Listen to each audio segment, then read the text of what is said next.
இப்போ பார்க்க இந்த மாடு வந்து ஒரு வெள்ளைக்கச்சப்பில் நல்ல மாடு, தரமான மாடு. ஒரு 8 ஏழும் 15 லிட்டர் கிடக்கும், நல்ல மாடு.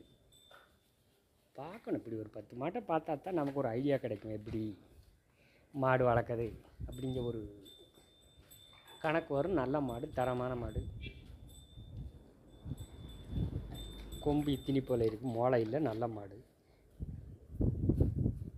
இந்த வீடியோ பிடிச்சா ஒரு லைக் பண்ணுங்கள். 10 மாட்டை பார்க்கணும், பார்த்தா தான் நமக்கு ஒரு மாட்டு வெள்ளையில் என்ன டிஃப்ரெண்ட் இருக்குது, அதோட வழிமுறை எப்படி இருக்குது, இந்த மாட்டோட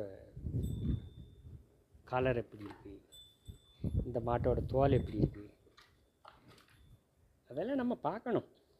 பார்த்தா தான் ஒரு ஃபார்ம் செட்டப் பண்ணதுக்கு ஒரு